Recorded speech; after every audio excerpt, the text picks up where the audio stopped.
Welcome, sister, and thank you for sitting down with me today to talk about the book Dignity and the Death Penalty, Evolution of Catholic Teaching.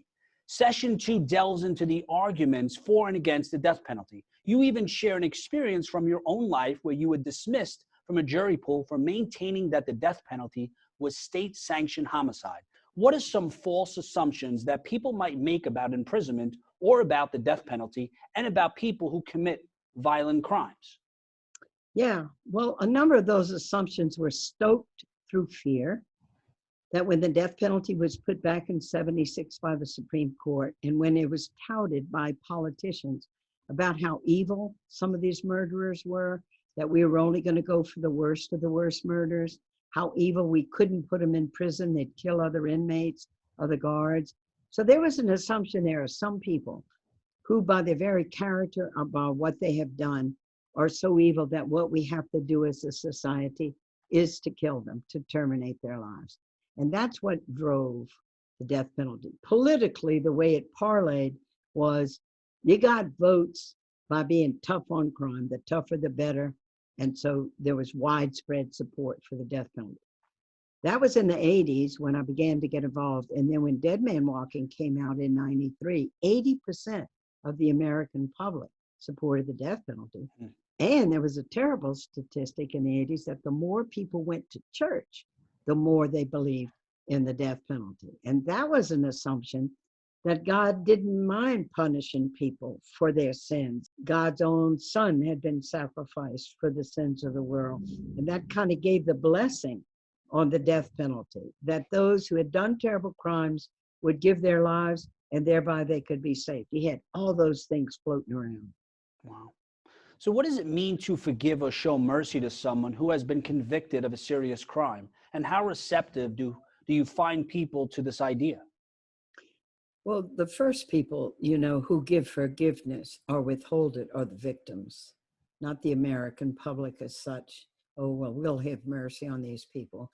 We do want to reach a point where we can see, and this is human rights, pure human rights, that we can recognize even in someone who has done an unspeakable crime, that there's a humanity in them and that they are worth more than the worst thing they've ever done. And where mercy comes into it or compassion comes into it is to acknowledge that human beings do terrible things. Compassion also means those of us that are protected, those of us that are privileged who never do crimes, we just want to watch to have a kind of attitude of arrogance. I would never do that. What we want to do is to treat people who have done crimes and have gone to prison as human beings and look more to a restorative justice than just imposing pain, long years of exile, separating families and making them suffer. When we have a desire to simply make a person suffer because they made other people suffer, which is the opposite of mercy, that is not of God. And that is not of the gospel that Jesus preaches to us and teaches us by his own example. So how do you respond to those who argue that the threat of execution deters people from committing violent crimes? That was the first thing out there when they put the death penalty back in the early 80s. Everybody wants to preserve their life. Self-preservation is the deepest things inside a human being. So what could be a greater deterrent if, hey, I'm getting ready to kill somebody, now think, ooh, I could be killed. And if it save lives, it's bound to deter people. Through experience over these 40 years, we have found out the police chiefs twice were given a list of remedies to stop violence. They all put the death penalty dead last. Why? Because in order to deter a person, they have to be thinking of the consequences of their actions. And the way the police chiefs put it very succinctly, the people doing the thinking and the people doing the acting when they murder somebody are two separate sets of people.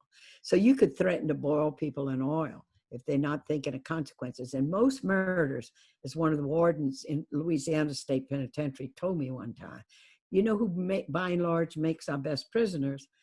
Trustees in this prison are those that murdered somebody. They didn't know when they got up in the morning they were going to murder anybody.